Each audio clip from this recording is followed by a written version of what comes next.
Ladies and gentlemen. I want to know, can you find your mind?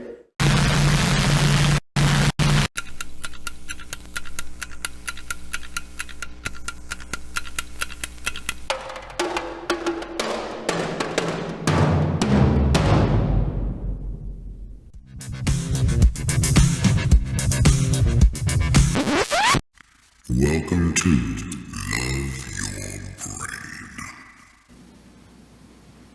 Hello, beautiful people. My name is Eric. Hey everybody, my name is Dave. Welcome to Love Your Brain. How are you tonight, Eric? I am pretty excited tonight for a few different reasons, but mostly because I'm here. How you doing, man? Well, I'm telling you how I'm doing. I'm doing all right, bro. I'm doing okay. You're excited. It's okay. I'm excited. I'm excited. I'm really excited, actually. Eric's like a little boy on Christmas morning this evening. Yeah. It's very giddy. Yeah, but you know, if I'm being honest, which is typically the theme of this show with all of us here, yeah, it's been a difficult week. But once again, here we are at the podcast, and it always seems to just breathe life into me with inventing possibility and having hope and just being excited about living and creating. How are you? I'm first off, that sounds wonderful the way you put it. I as you as we were talking on the way over, that I got knocked flat out today by migraine, and I've been unconscious for most of the day, so now I'm basically running on some sort of caffeinated drug cocktail in order to be able to at least focus on you. So if you could stop vibrating, it would make it easier for me. I'll take it easy on you, bro. No, and so, but I was starting to feel a little better, but I know that once I get in here, there's one thing for sure, is that the adrenaline, once it kicks in, Yeah. and that kind of thing that happens between us, Yes. all of a sudden kicks in. I know the migraine will be gone for a little while, but I will continue to slur and stumble and say the wrong word. But basically, this podcast is medicine for you. Yeah, well, I mean, I got problems with my brain, and I'm trying to help them with my mind. But just remember, no matter what problems you have, love your brain, bro. Yeah. All right, and with that, we'll see you next time. So tonight, one of the main reasons why I'm so excited is because we have another guest for this episode, and I'm really enjoying having guests come on. Why? Because so far, a lot of the guests, excluding a few that I don't really know that well, that I didn't know that well, that I got to know well, but a lot of the other guests are like really near and dear people that I consider a part of my tribe or my soul tribe. I know that's some fluffy spiritual shit, but Dave has a thing with what do you refer to the spiritual stuff? Flaky. At this point, if you're not going to remember, I'm not going flaky. to remind you. It's you. I think you refer to it as Yes, flaky. I like to call Eric flaky. Yeah. Not that I don't have spiritual beliefs, No. but it is. One of them is that joy comes from saying that to Eric. So. Yeah, I could see that. So yeah, it's so having guests has been wonderful, and I'm really excited about tonight's guests. I just want to say something also on Go having for it. guests, is that something became clear to me that, for my own purposes, while we're talking about spiritual things, for my own purposes, I've known for decades that one of my jobs is to connect. It's always been one of my jobs, is to connect people, and all of a sudden the opportunity presents itself and I connect people, and I just actually started doing that again yesterday with somebody. But when we were here last time, we had a guest here, Shannon. and we had Shannon, and afterwards she said something to you about Kevin Bacon. Oh, that's right. You're gonna bring that into here. I am, because Yeah. it says the same thing about you. Yeah, cool. Go ahead, share. Well, I don't remember the wording. So. I think that she said something like she was talking Southern to New her business Hampshire's- partner about me, and that business partner said, "Oh, that's the Kevin Bacon of the spiritual world, or something of like around this area, of or the something. spiritual communities in this area. Yeah, Sounds- something like that. So Yeah. 6 degrees to Eric Bolter. Yep. Well, yeah, I mean, And so I think that that's something that is starting to come through in this podcast. Right on. Is that, because it's if they have to listen to us go back and forth like this Nah, for too it's much too longer, much. even on this particular guests episode. are key, dude. Guests are key. Yeah, yeah. And it's fun for me. It's fun.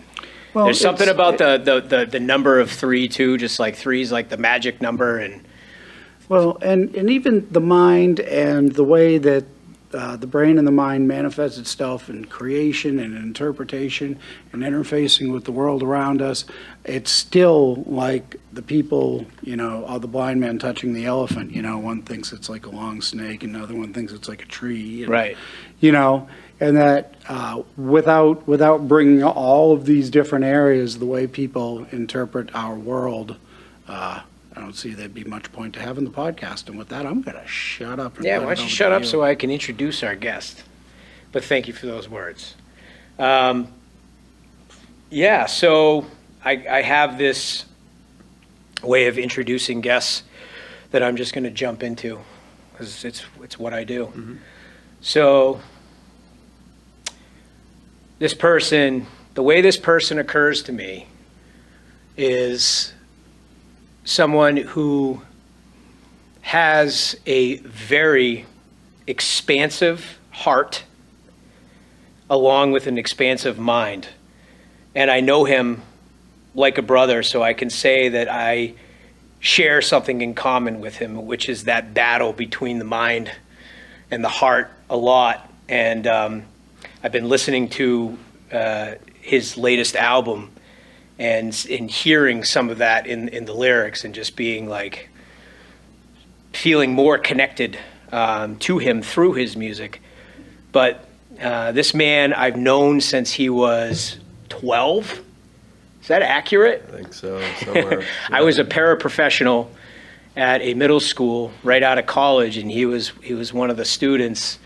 And it's really interesting. I mean, we could do a whole podcast on all our connections, but really, I got to witness this person grow into a man, really. And something about him is that no matter what, he's always brought the Joker levity piece to the human experience, no matter what he's going through. And he's gone through some stuff, as all humans have. He is a brilliant songwriter, singer, and musician. He's also a really good painter.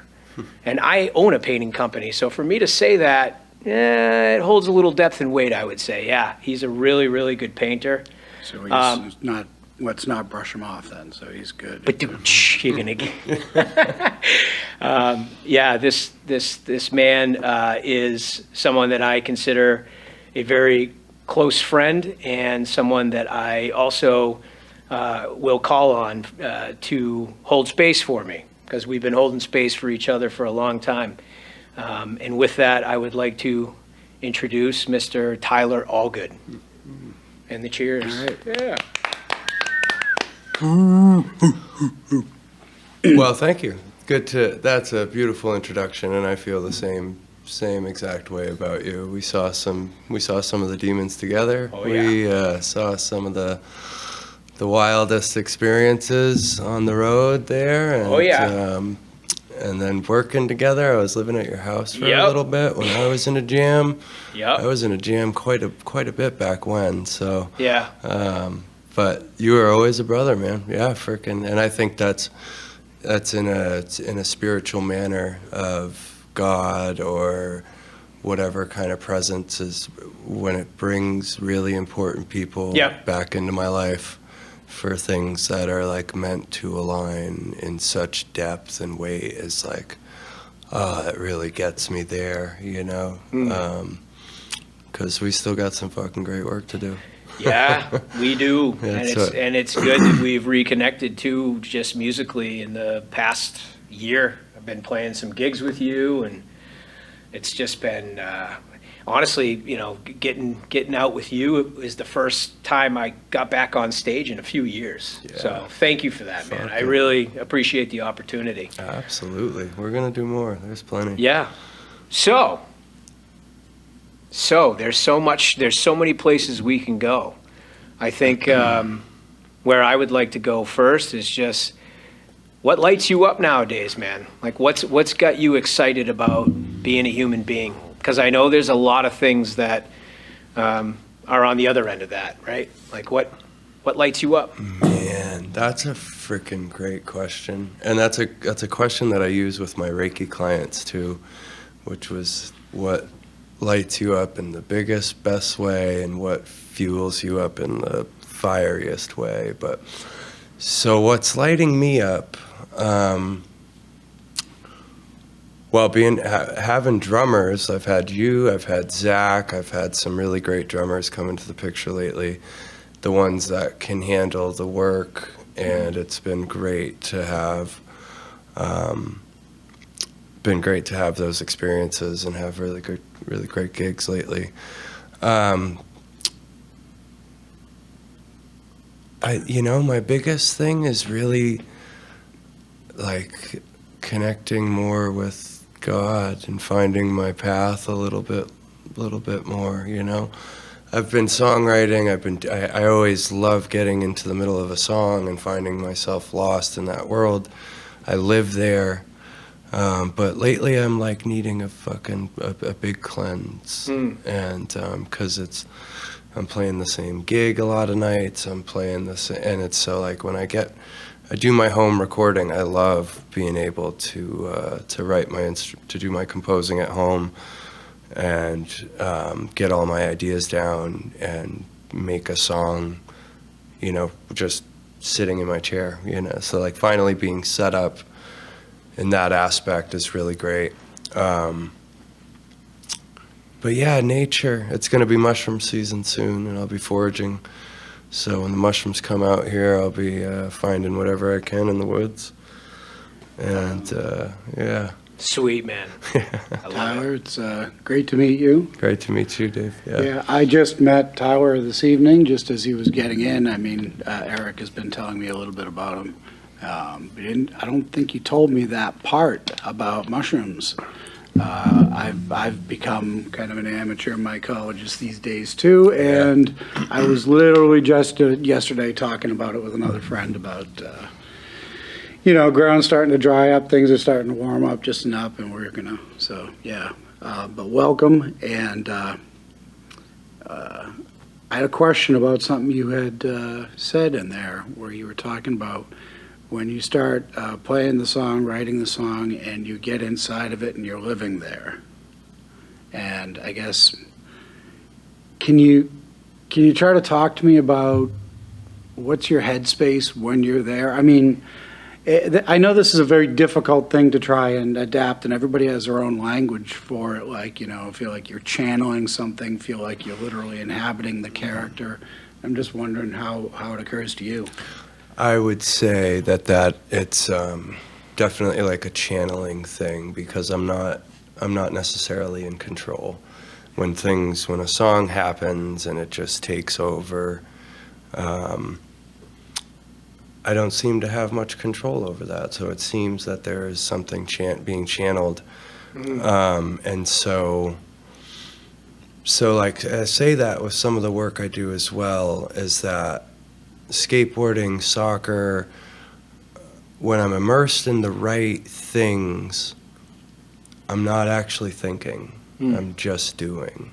And so like songwriting, music, when the song's connecting properly, when the progression's all put together and we have a full composition to go with the story, it's, you're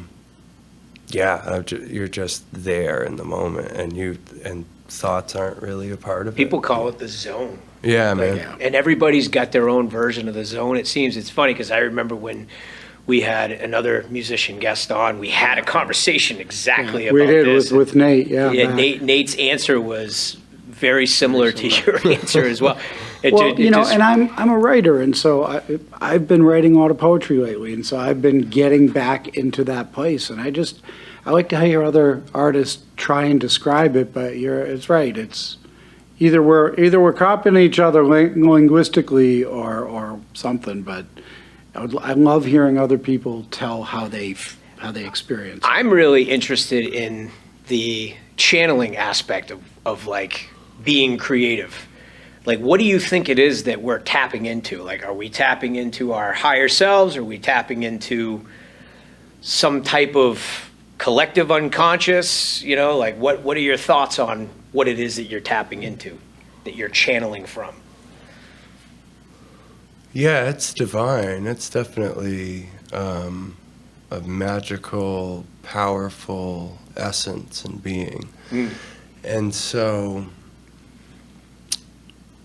but it can happen in any different ways too, whereas I wrote this song called Love in Vermont, and it was about a special friend that I met in rehab, actually. And we had spent some time together and then parted ways. And like 3 or 4 months later, she had taken her own life. And so, but she was so special, and there was like a bond even when my mom was there and she was there. There was this connection that we were like already family. And so I think that I knew this soul in a past life. Yep. I think I knew Jessica in a past life. But I didn't process everything and then come to write Love in Vermont for like years later. And but then when I did process it, I was fully emerged in grief, and I was there. I could see, and she actually visits a lot, and I still see her all the time. But I have a question. yeah. You brought your guitar with you today. Is this one of the songs you were interested in playing? I know I'm jumping in the middle of that. I don't know, but you're talking a lot about it. And the creative process, I didn't know if you'd be willing to treat us to that. Oh, sure. Yeah. If you have It's other not- ones it's- you'd rather play? I mean, I have lots of songs. This is a special one. I've recorded it, a fair share of times, but it's a near dear song to my heart. I leave it up to you. Yeah. That part was totally unrehearsed. I figured you were so deep into that explanation. No, that's great, man. Yeah, this tells the story of her and I as the best way I can, really.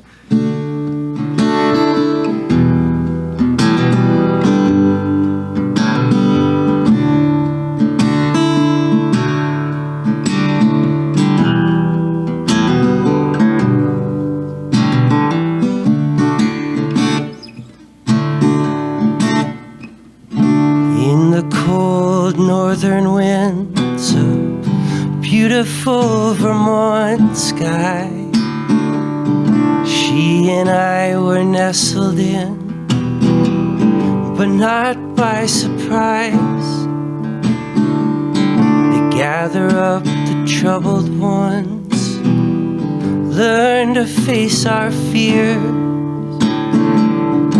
Her and I only half alive, living was just too weird.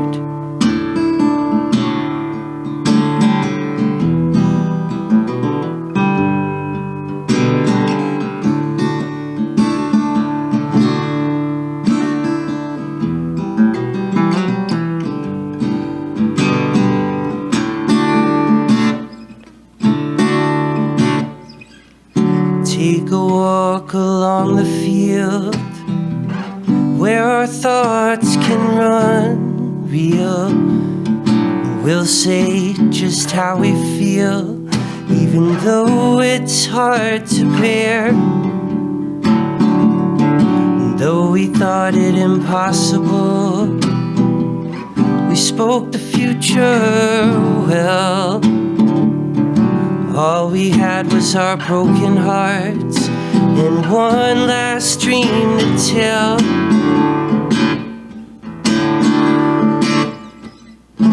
Didn't know you fell back into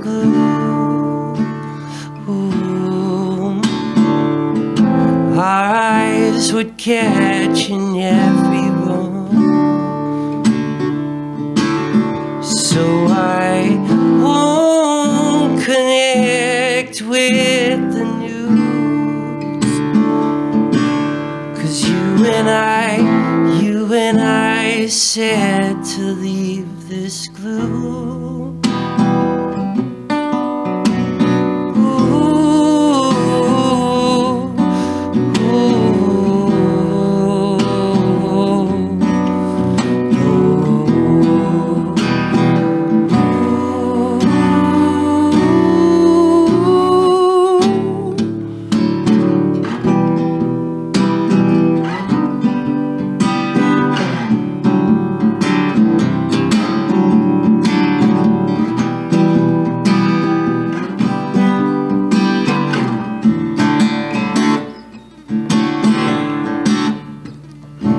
I will always hold with me. You picked me out of the big crowd. They were all trying to impress, but that's not what you're about. Save your kinder words for me. The others want my blood. You stayed strong at my hip and said they'd come around. Winter weeks are rolling by. Wait around for no reply. Last I heard you were doing fine in a cabin in the woods. Then a message was sent to me. They say you took the final lead. I only hope now you are free and the whole world is yours. Didn't know you fell back into gloom. Ooh. Our eyes would catch in every room. So I don't connect with the news, 'cause you and I said to leave this gloom.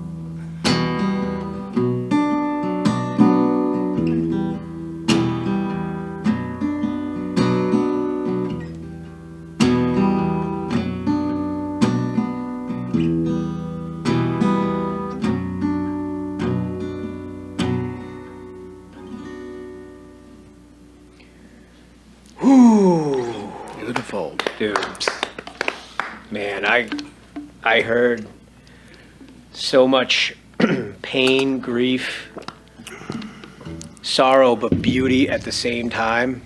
And the thing that like really occurred to me with that song is how amazing it is that those short, brief connections and relationships with people sometimes are like the most powerful and long lasting. And I'm getting a little choked up because I would venture to say that that's the real that's the real meaning of eternal.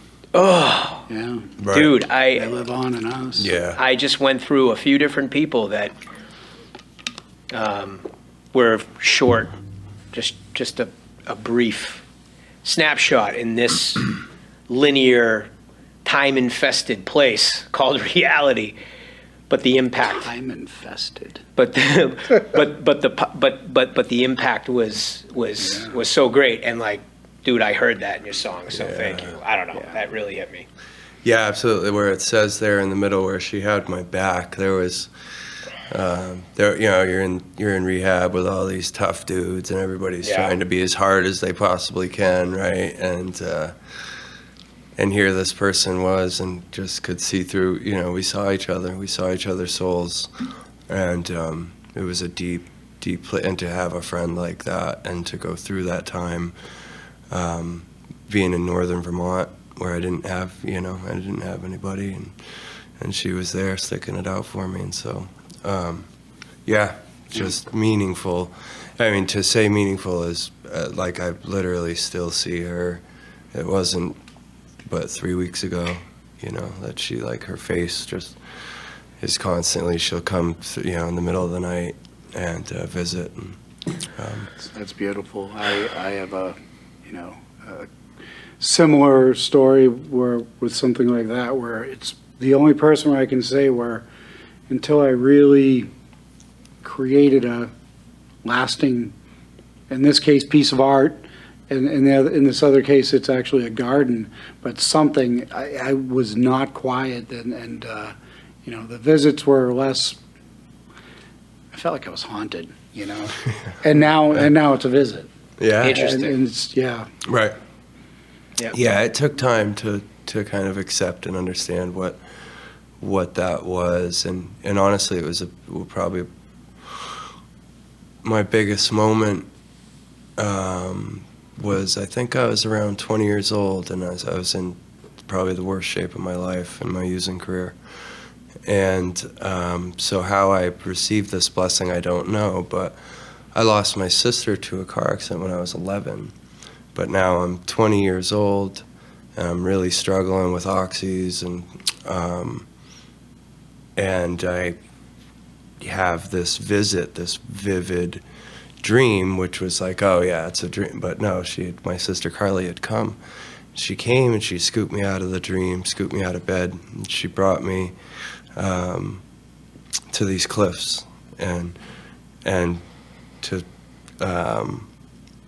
I can't remember exactly how it goes, but she's like, are you ready? And I'm like, what do you mean, Carly? And she's like, here we go. Like, I have no idea what I'm doing. What are you talking about? She's like, yeah, you do. You've always known how. All of a sudden, I'm flying through the sky with my sister, with angel wings, just through the big blue sky, flying with my sister. It was absolutely that's the biggest thing that's ever happened. And that's where I kind of started to grasp on to, like, having angels and, like, having such divine power around us,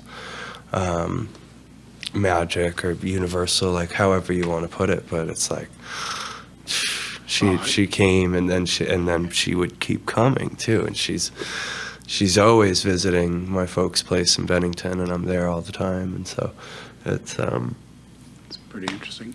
Where when you say how you would put it, and the first thing that came to my mind is like, well, I would put it exactly differently than both you or Eric would.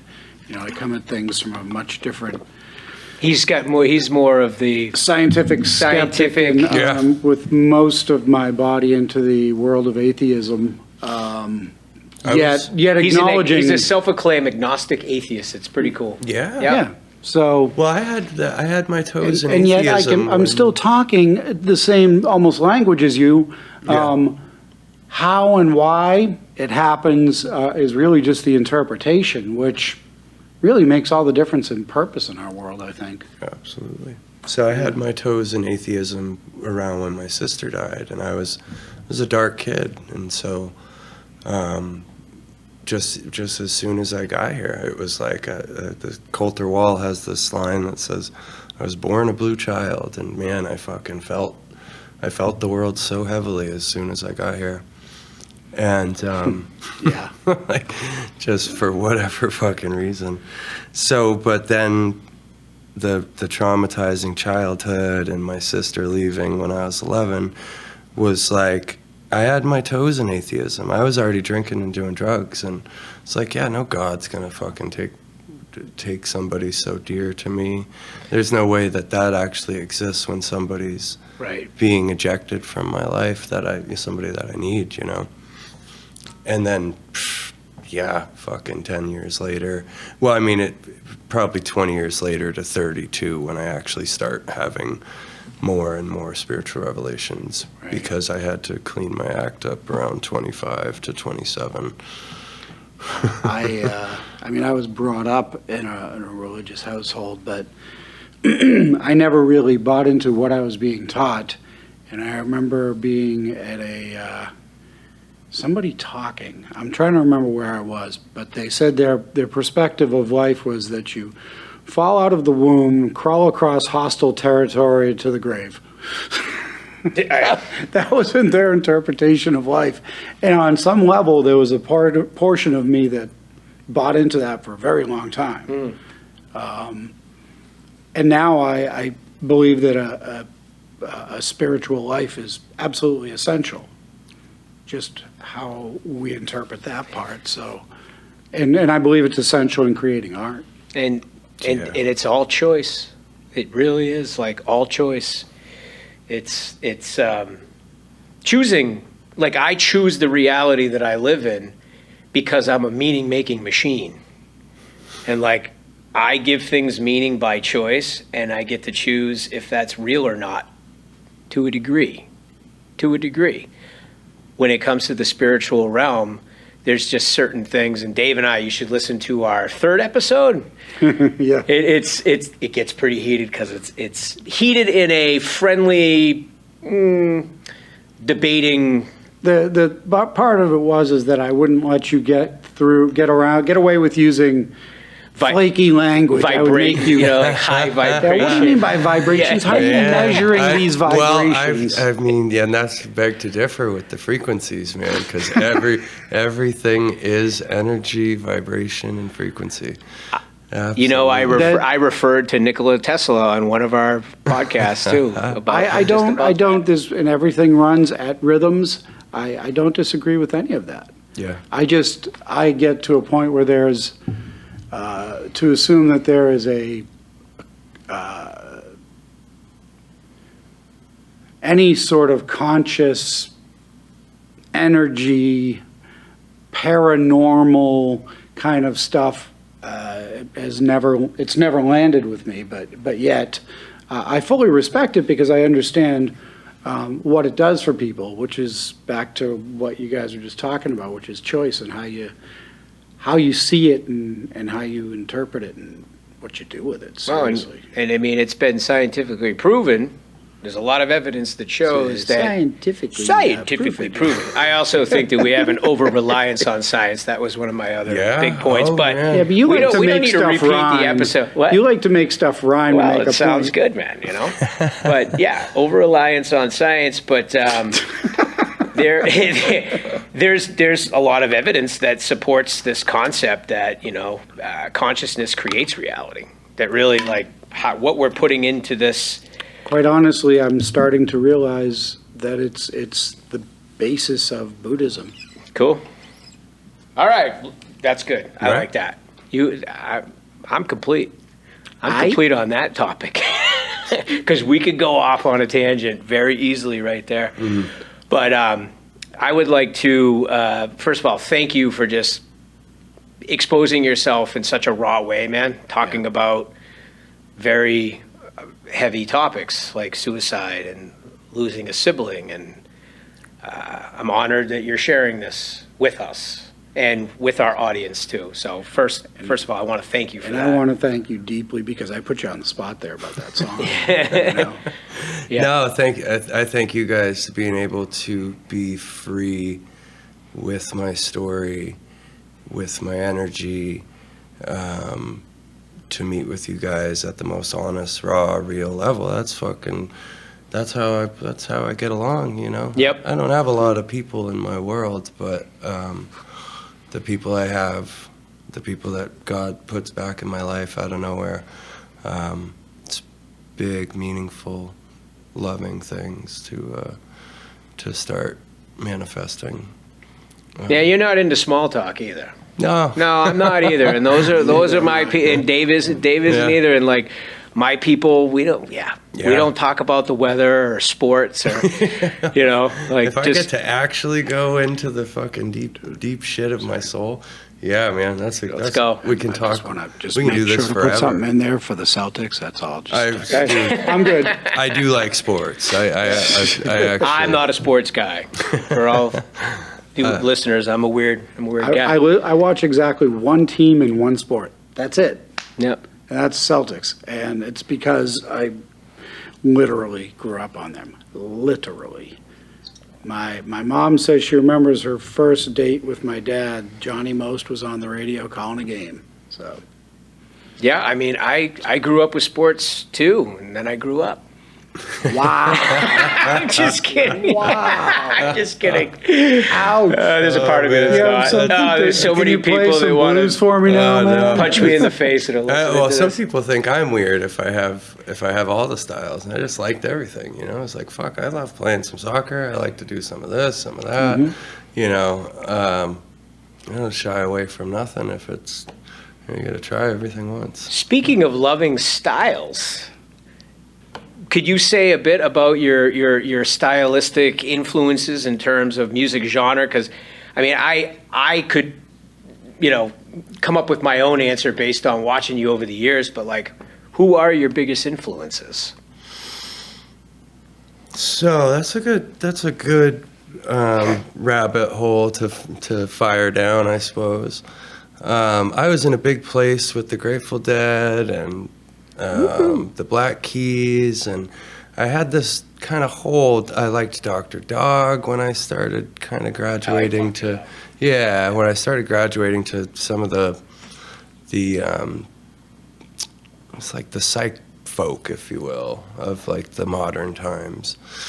But before that, Grateful Dead. So I was kind of stuck in this hole, and then I got an iPhone, spent like $800-900 on an iPhone. I was like, all right, I'm gonna buy this stupid thing. $800-900, that's how much it was? Yeah, fucking, I got the That's how much they are if you I don't got sign the- up with a plan. Right, you don't sign shit, up all for right. nothing. Right, yeah. Yeah. Continue. But I had to buy it outright because my U.S. cellular history was bad or whatever.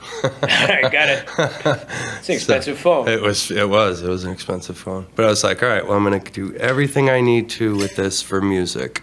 And I did. And it was actually like I got Apple Music, and it was I don't agree with the streaming world. I think it's ruining fucking our ways.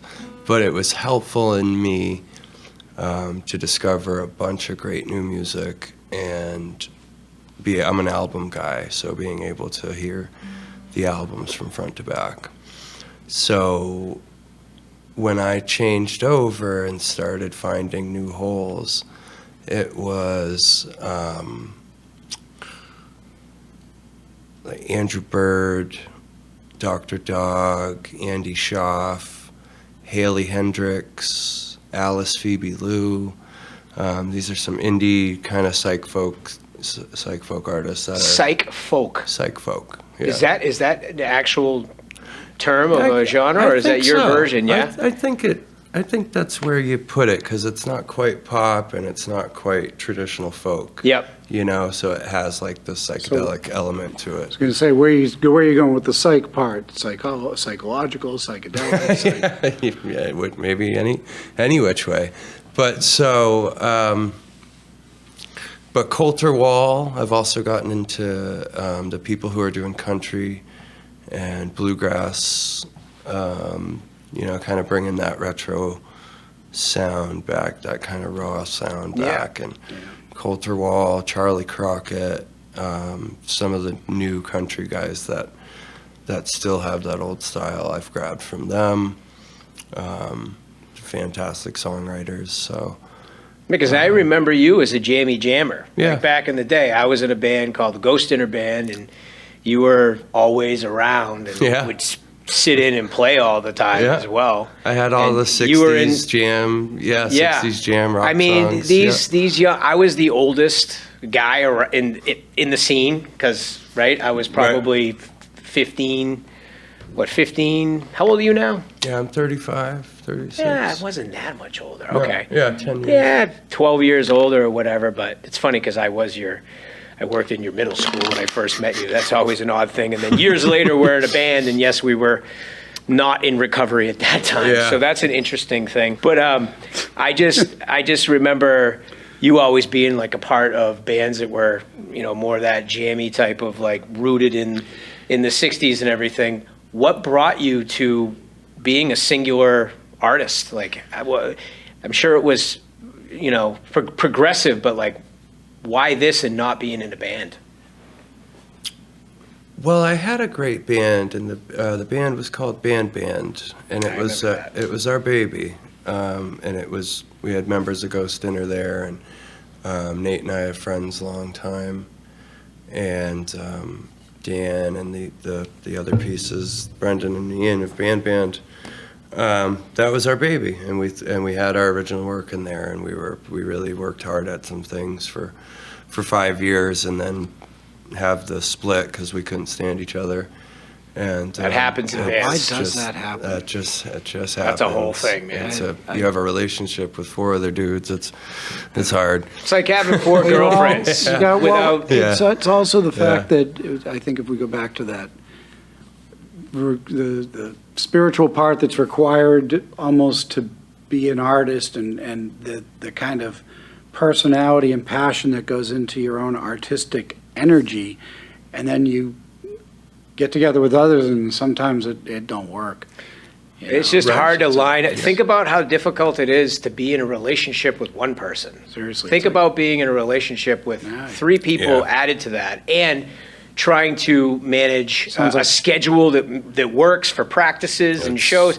It's a pain. That's what it is, man. It's just it's the human condition, coupled with trying to line everything up with all these different human beings. It's not an easy thing. And again, I'm saying with the creative process too, is people are used to being the one who can flake out or be the different one in a relationship. But when you get them all together and they're all of a creative style. Yeah. Oh, there's magical things, and there's reasons, I think, divine reasons why some people find their place together, whether they make a great album, they go on tour, whatever they do, But I had to find it was like for me to do, getting out of the jam and it was like somewhere 10 years ago, I realized that my songwriting had this kind of vague poetry kind of thing, where it wasn't actually bringing you through a story with scenes. It wasn't like you were walking through the story and living the thing. Yeah. So I realized I had these not cliche, but just had these niche things that I did, and I wanted to expand that, and I wanted to know how I could do my work better. So when I left Band, that was where it was. It was like, I've got some shit to do, and I did. My best work started happening, shortly after finding my way out of there, because it was, and like we were doing magical things too, but yeah, it was, and so and that was a teacher as well, and so very grateful for the experience and what it gave to me afterwards as well. Yes, harmony on a different level. I see the different styles and musicians as colors almost, and if they don't blend correctly, and then an individual almost brings their own rainbow with them as an individual artist. But that's a little synesthetic, and I want to make sure we have enough time left too. If you guys have a piece you guys were talking about that you wanted to. I mean, we got plenty of time. I think even if we go over, it's okay. But yeah. Okay. I really do, because I'm enjoying this a lot. I'm getting thirsty, so you know what? Okay, you're gonna have to edit this out or just go with it. Go for it. There we go. Nice. That's the seltzer water. Why'd you have to tell them? Yeah, just making sure. So, what was I gonna say? I lost my train of thought. Yeah, I've watched you work at your craft. I've watched you sacrifice a lot to work at your craft, in terms of saying, the hell with what mother culture tells me I'm supposed to be doing. You are definitely not someone who falls in line, so to speak. You are outside the typical standard deviation of how, a lot of people live, and I respect you for it. And still, I see you making sure things are getting done. But I remember you went didn't you go down to Nashville for? Yeah, bit? Was living in Tennessee 3 years ago or something. Yep. Yeah. Yeah. So you've checked out different areas of your musical life, and you want to say a few words about that? Phew, man, Tennessee was great. I ended up leaving Tennessee prematurely though, just because of some women, some love stuff. You know? That happens. Oh It's man. either the sheriff I or left for Tennessee to kind of, I was just getting a new start, kind of needed to get a new start and not have to be in the same town as this woman. So, but no, I was going for some opportunities to live with a good friend of mine, to do some different things and try to spread my wings or whatever. And what happened was incredible. I was an hour north of Nashville in this town called Clarksville, and got fully emerged in the scene and made tons of friends and connections. And they really took to the professional that I was and the sound that I had. And so I'd gotten to play some shows in Nashville. East Nashville was really cool. Lots of good vibes in East Nashville. But then, yeah, some things got weird, and that woman, Things get weird, man. yeah, things got weird. And you and I have, this is an open, raw podcast. It's like you and I share a lot in common when it comes to matters of the heart and what can occur in the mind and in the heart for a man when it comes to a woman. That's all I'm going to say about that. I just want to weigh in on the weird no, thing. it's- I'm just raising my hand and saying weird. It's my biggest, I'm good. biggest challenge yet, man. Fucking Jesus. Yeah. Right? What in the fuck? And I'm sure that there's a lot of inspiration from that part of your life for your music, right? Man, so like I was saying earlier, it was like to be what I started realizing with the people that I was listening to was that, and the songs that I liked and the stuff that I resonated with was people were writing deep stories, but in a way of having it like your everyday life kind of thing. So writing my life kind of became, it was like, oh yeah, oh fuck, I'm going through this. This is what this is, and then that's when it speaks to me. I get channeled, go start writing the song. I'm lost for a while, black out for a bit. A couple hours later, song's done, ready. Cool, all right, we're good. Thanks, Scott. I have a friend whose son is a drummer, and he moved down to Nashville. And from what I'm hearing, from what you say, and from what he's told me, it sounds like Nashville's a really nurturing little rookery for an artist.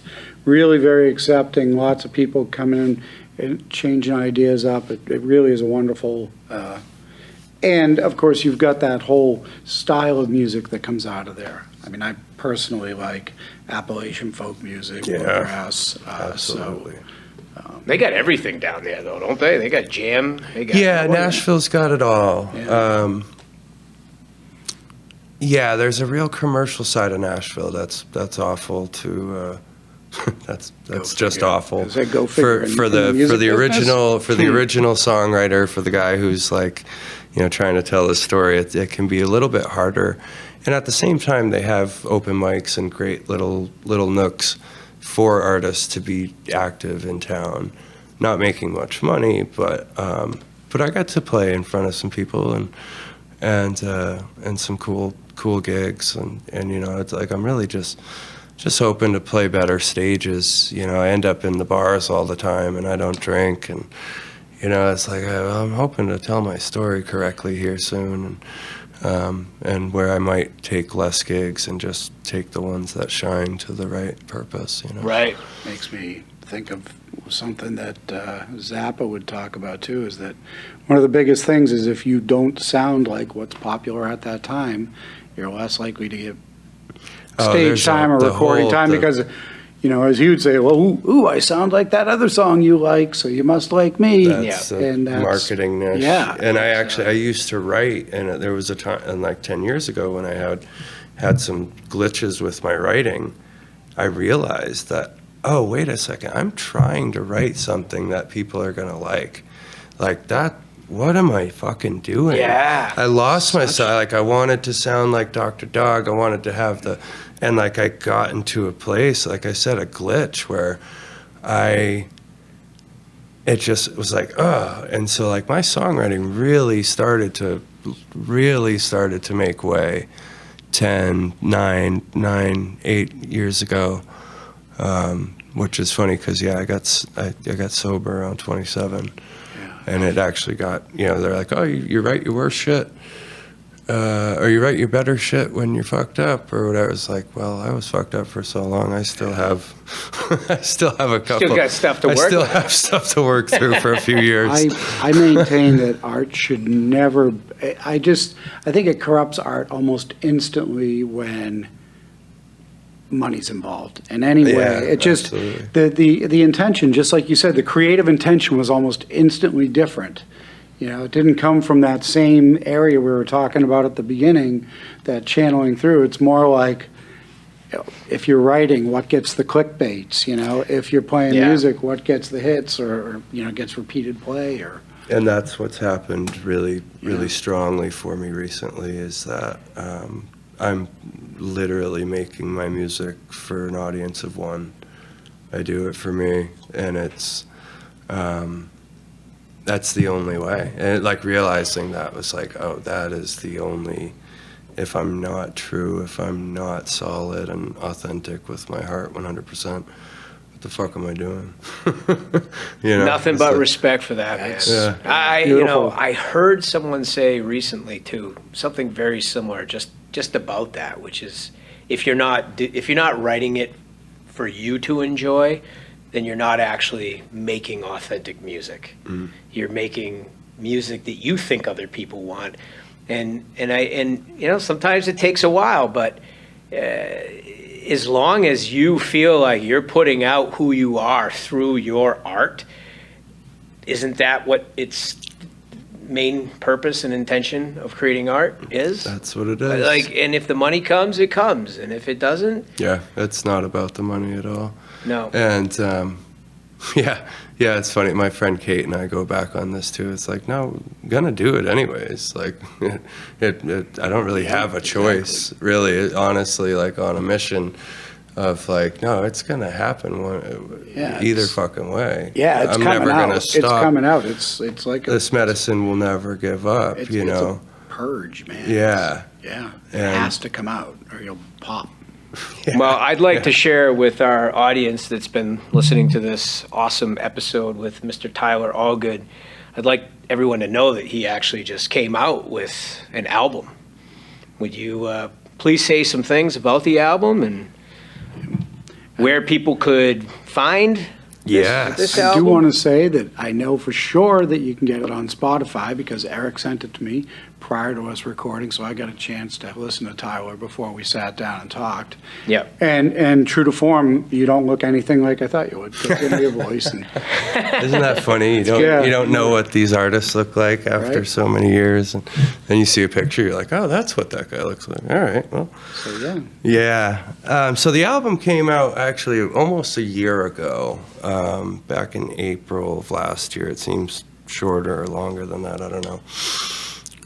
But this is one of my favorite pieces of work, for a few different reasons, where like finally in the composing, doing all the instrumentation and the composing myself and writing the instruments really well and making sure the components emphasize the melody and the bridges are written nice with instrumentals.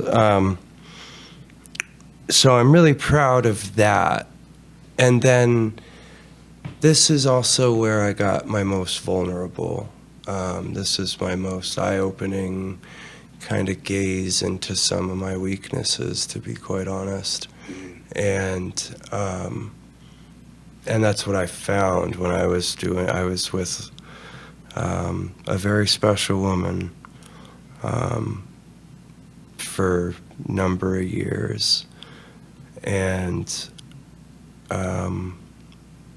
just wasn't in a full alignment in wherever our growth was, you know.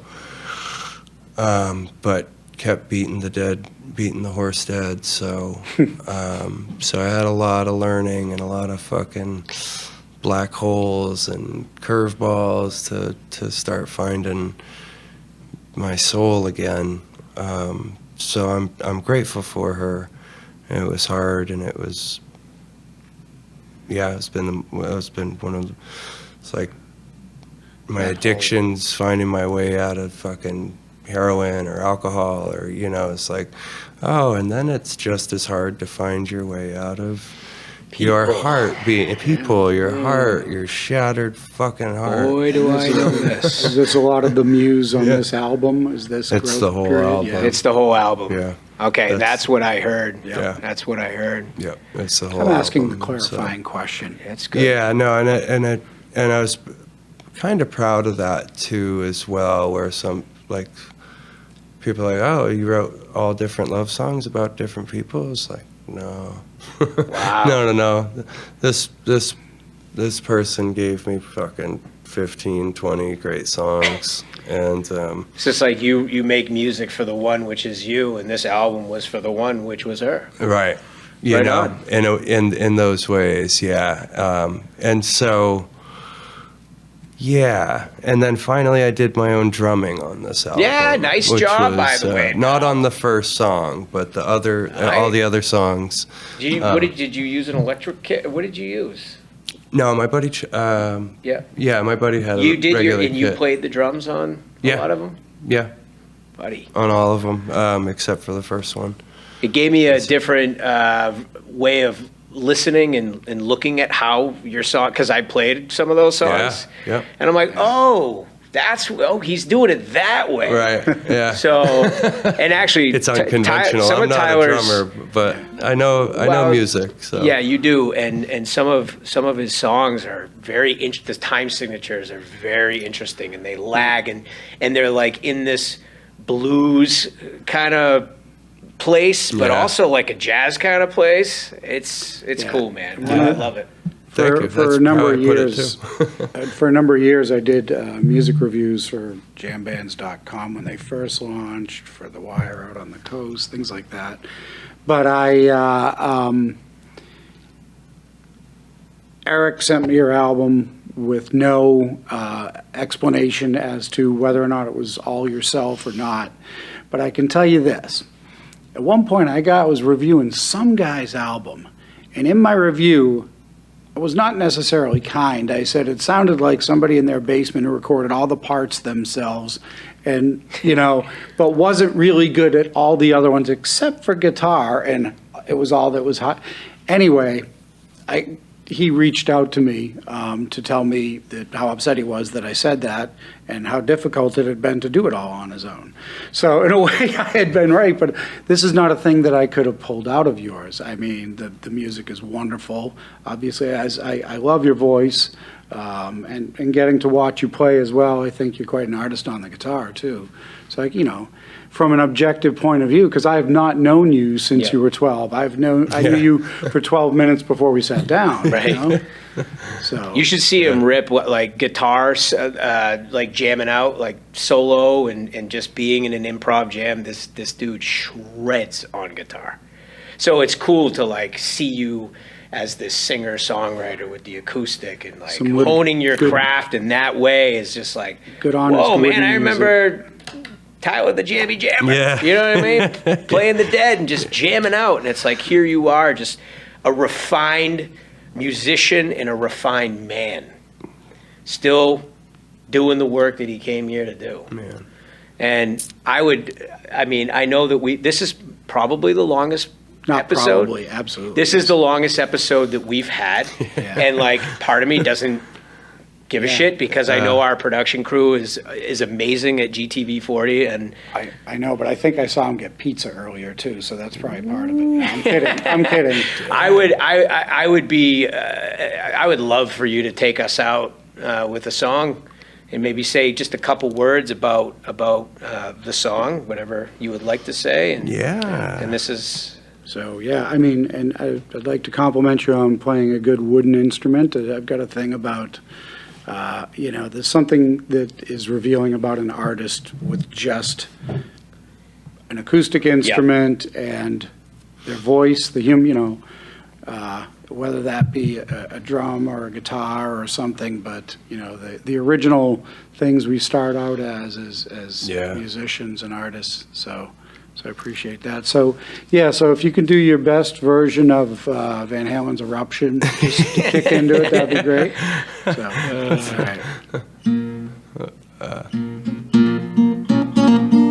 He actually went for it. Nice, dude. That was hot for teacher, though. Yeah. Oh, you're right. That's the one with the crazy Teacher, drum right. intro too? Yeah. That sounds like a I got motorcycle. my pencil. This one, yeah. So let's see, which the first song is just the banger of them, I guess. So yeah, so we'll do that. What's it called? This one's called "Nothing But Cry." Nothing but Nothing But I Cry. know that. Yep. This is the train song. I do Yeah, a yeah. train beat This is for our- you. this is our This is country. one of my favorite songs to play with Tyler. This is a I country. love this song. Yeah, it's got that country feel, and it's been. I've been realizing that I'm really such a We country get the folk guitar artist. case over to whack on, or Yeah, right. all right, we could do it. No, Go on. I'm gonna let him do his thing. I don't want to ruin it. But yeah, so I didn't like this song as much at first, and then it kind of grew on me, and it found its home, and yeah, people really like it. The studio version has a accordion on it. First time playing accordion, put it on. You did it? I did it. Yeah, Nice. it's great. Yeah, it's got that's a cool sound. So, and I'm Tyler Allgood. You'll see everything at tylerallgood.com or Spotify, YouTube, Apple, blah, blah, blah. This is Nothing But Cry. All right, thank you, Tyler.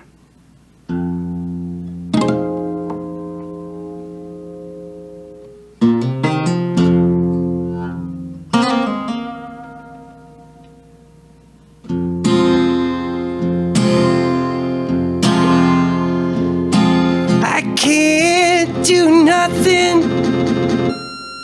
Nope. That was awesome. Now that's the psychedelic part, man. That's the psych. That's the Jesus, psych I started part. getting the strobe vision thing again.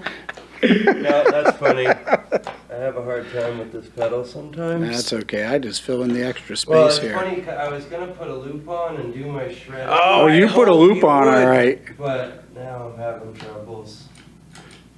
It's okay. So one of the things about this, the type of podcast that this is we never really edit.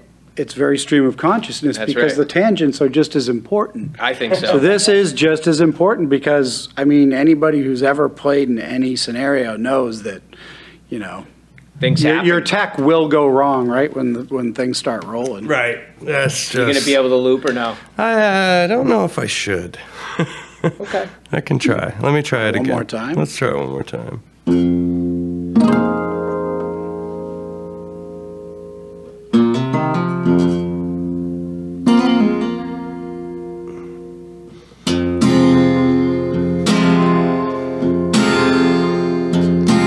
I can't do nothing but cry. I can't do nothing but cry. I've waited all my life to feel something right. What's right is always wrong. Why does it take so long to understand yourself with your heart on the shelf?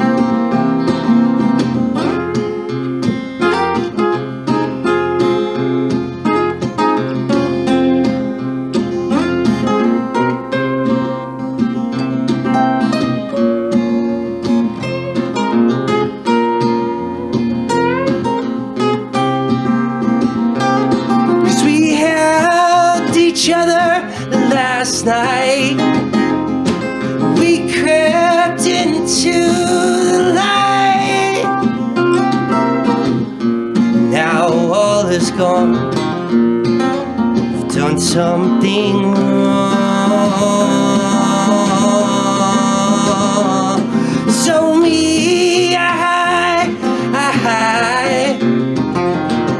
from me I run and hide. So when I've seen it through, always drown in the blue.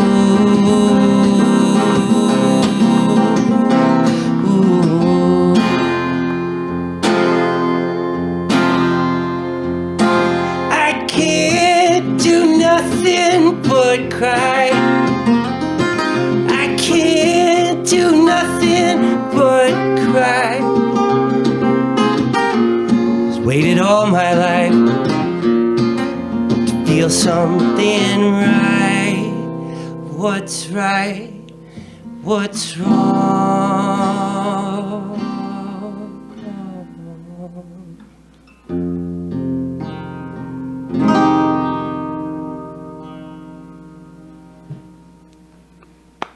Bravo. That was so good, man. That was just Sorry for the great. first one. I No, it was perfect. It was guess we have all editing. perfect. No, we're not editing. No, it's No, listen, man. Yes, it this was is life. yes. easy. It was so easy to be in conversation with you Yeah. and Dave today. Absolutely. Time honestly hasn't gone by this quick on an episode yet. This is the longest episode, Oh, yeah. and I'm glad that you have the honor of having that longest episode, and also for being our first guest that plays live music, man. What a First guest to play live. to play. That's what I said. Because, Right. yeah, Yeah. We've had other- we've we had a will have to musician. probably get Nate back at some point to play us Yeah. some stuff too. Yeah, You but before I'm in a tired place. That is not my normal live performance, you guys. dude, it was. I've seen you. I've been working hard this week. That so- was great, bro. I've seen That you was play plenty of fantastic. times. Yeah. You were spot on. Ah, man. Thanks. So we're gonna wrap it up, but any final words, any like words of wisdom or one last thing you want to just throw out to the universe or our audience? man. Don't put him on the spot. I'm gonna put him on the spot. The I can spot put him on the spot. is real. Yeah. Well, I love that this is named Love Your Brain, and it's actually a podcast that I'll probably be. I knew that you were doing it. I just haven't found myself there yet, honestly. What we just did is fucking intriguing and loving, enlightening, and so just for the viewers, yeah, man, I continue to notice the blessings of your life. I'm trying to turn myself back on my gratitude. I've gotten selfish and I've lost my way a few, it's just kind of the human experience, that condition. But just always be looking for that blessing, man. It's there. Beautiful, man. It's there all the time. Wonderful, wonderful way to go out. And with that, we'll catch you all next time on Love Your Brain.